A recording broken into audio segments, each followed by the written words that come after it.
और जो मैं काम कर रहा वो कर लिया, और जो मैं टाइम का कैलकुलेशन और क्वेश्चन का कैलकुलेशन अभी बताऊंगा वो फॉलो कर लिया, सिलेक्शन तो छोड़, टॉप 100 में रैंक आएगा तेरा अगर तू अभी से कसम खा के उस पर लग गया। तो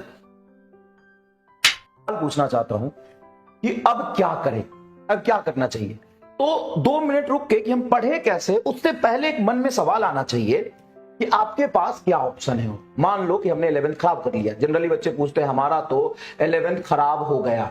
ठीक है भैया, खराब हो गया तो एक ठीक कैसे होगा, वो नेक्स्ट स्टेप नहीं है। नेक्स्ट स्टेप बेटा है, नेक्स्ट स्टेप है कि आपके पास क्या अल्टरनेटिव ऑप्शन है। पहले ये बताओ और क्या क्या ऑप्शन, क्या कर सकते हो, कोई ऑप्शन है तो बताओ। ये बताइए, ये समझाने की कोशिश करिए कि आपके पास ऑल अल्टरनेट मेथड क्या है, क्या ऑप्शन है। नहीं कुछ तो होगा, कुछ तो होगा, नहीं है मतलब अब आप इस पोजीशन पे खड़े हैं, आप छोड़ तो नहीं सकते। पहले इस बात को दिमाग में डालिए, कैसे करना है ना उसके तरीके मैं बता दूंगा, तुम कर भी लोगे, लेकिन करते करते बीच रास्ते में ना रुको। इसलिए जरूरी है कि आप ये समझो कि आपके पास और क्या ऑप्शन है। कमेंट में लिखो कि आपके पास और क्या ऑप्शन है। कोई ऑप्शन नहीं है, पक्का कोई ऑप्शन नहीं है। सोच ले, देख ले, सब्जी वब्जी का ठेला लगा ले, एक ऑप्शन है ना। पिताजी के जाके पैर पकड़ ले, माफी मांग ले, गलती हो गया 11th में साइंस ले ली, अब हम जा रहे हैं 10-20 हजार रुपया दे दो, टपरी पे अंडा का दुकान खोलेंगे, उबला अंडा, कच्चा अंडा, अंडा का ऑमलेट और पोच बेचेंगे, बैगन की सब्जी खेती करेंगे और बैगन बेचेंगे मंडी में जाके। नहीं है ना, नहीं है, ठीक है। तो भाई ऑप्शन नहीं है, तो ऑप्शन नहीं है तो अब डिसाइड करिए कि हमें करना क्या है। तो नीट ही करना है, ठीक है, नीट करना है, लेकिन हमें तो इंटरेस्ट है ही नहीं। तो जिस काम में इंटरेस्ट नहीं है वो काम आपसे नहीं होगा। और कहीं ना कहीं 50% गलती जो आपकी थी वो इसी वजह से थी कि आप नहीं कर पाए। कहीं ना कहीं आपकी 50% इस वजह से गलती थी। तो अगर आपने सोच लिया आपके पास कोई ऑप्शन नहीं है, आपको करना ही पड़ेगा, तो इंटरेस्ट डेवलप करिए।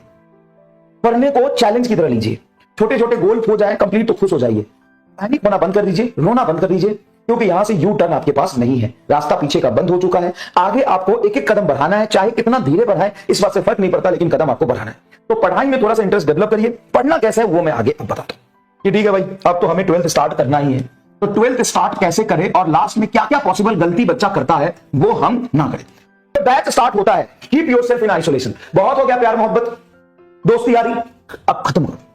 अपने आप को आइसोलेट करो, नहीं करोगे नहीं हो पाएगा। सबके पास सेम कैपेबिलिटी होता है, सेम टाइम होता है। जो अपना maximum capability, maximum time PCM को देगा उसकी एफिशिएंसी हाई होगी। ये आप जब तक नहीं करेंगे, जब तक आइसोलेशन में नहीं जाएंगे, घर वाले से आइसोलेशन में जाओ, घर वाले काम कराते हैं उनसे रिश्ता नाता तोड़ दो, बोलो कि मम्मी पापा भाई बहन मम्मा मौसी कि आज से हमारा और तुम्हारा रिश्ता खत्म। ना तो मैं घर का कोई काम करूंगा, ना तो मैं दोस्त के साथ पार्टी करने जाऊंगा, ना मंदिर में जाऊंगा, ना मन्नी बुआ के शादी में जाऊंगा, ना मुन्ना मौसा के बेटा के बर्थडे में जाऊंगा। मुझे कहीं नहीं जाना, मुझे कहीं नहीं जाना। ये खत्म कर लो बेटा। और जो मैं काम कर रहा वो कर लिया, और जो मैं टाइम का कैलकुलेशन और क्वेश्चन का कैलकुलेशन अभी बताऊंगा वो फॉलो कर लिया, सिलेक्शन तो छोड़, टॉप 100 में रैंक आएगा तेरा अगर तू अभी से कसम खा के उस पर लग गया। तो कसम खा के अभी से अगर तुम्हें लग गया, तुम आंख बंद करके जो मैंने बोला है उसको 100% छोड़ो, नहीं होता कुछ 100%, 90% फॉलो कर लिया। इतनी है, इतना तो औकात होगा, इतने तो गूदा होगा। इतना गूदा है कि नहीं है? अगर इतना भी तुमने कर लिया ना, 90% जो मैं बताऊंगा, और थोड़ा दिमाग तुम्हारा प्रेजेंस ऑफ माइंड ठीक हुआ, टॉप 100 में रैंक लाओगे। अगर तुम एवरेज स्टूडेंट भी हो और जितना मैंने बोला उसका 90% फॉलो कर लिया, सिलेक्शन तुम्हारा होगा, सिलेक्शन तुम्हारा होगा। दोस्तों क्या करना है, सबसे पहले रिश्ता नाता तोड़ लो। क्लास के जस्ट बाद रफ पेज में ये लिखा करो कि आज सर ने कौन कौन से फॉर्मूले बताए। किसी क्लास के तुम लेट हो जाओ कोई बात नहीं, रफ पेज पे, ब्लैंक पेज पे क्या पढ़ाया गया है याद कर करके लिखो। ये बहुत और बहुत ज्यादा इंपॉर्टेंट है। फॉर्मूला सीट आप अपना नोट, शॉर्ट नोट्स खुद बनाओ। जितने भी फिजिक्स में इंपॉर्टेंट कंसेप्ट और फॉर्मूला उसका शॉर्ट नोट्स बनाओ। अगली क्लास में जाने से पहले पिछले क्लास को देख के जाओ कि चीजें आज क्या पढ़ाई थी, है ना, और उसके कंटिन्यूअस में कल क्या होने वाला है उसका आइडिया लग जाएगा। मेक योर ओन नोट्स, अपना नोट्स आप खुद बनाओ। दूसरे के नोट्स और दूसरी गर्लफ्रेंड दिखने में अच्छी लगती है, काम किसी की नहीं आती। बेटा जितना कलम घसोगे ना, जितना कलम घसोगे, जितनी बार रिवाइज करोगे, उतनी ज्यादा दिमाग में चीजें रुकेंगी और आपका सिलेक्शन की प्रोबेबिलिटी बढ़ेगा। योर रिसोर्सेज को लिमिट करो।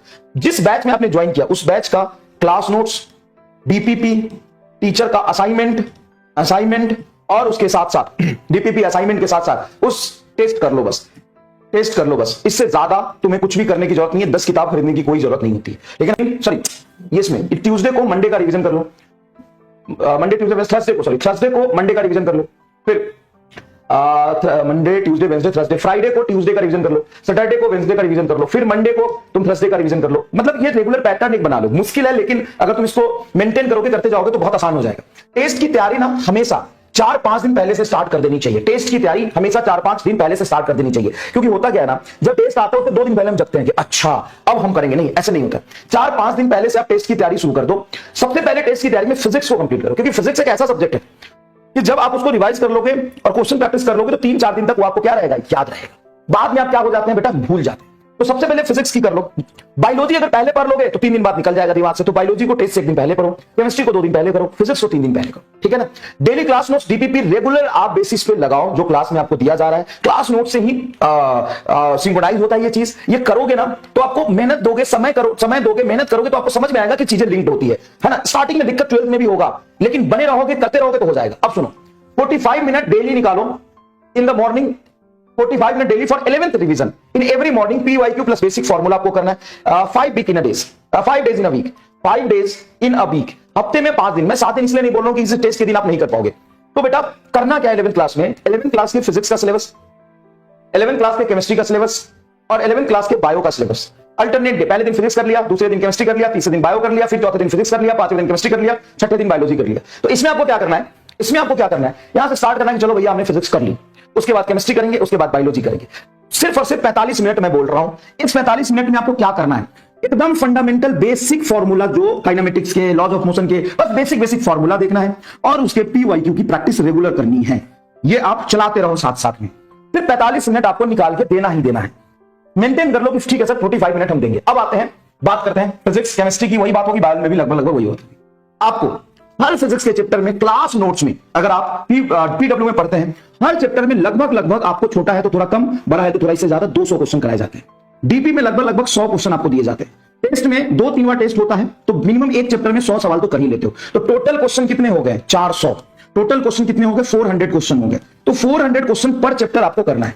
इतना अगर आपने कर लिया बेटा, इतना अगर आपने कर लिया तो आपका चैप्टर 100% रेडी हो जाता है।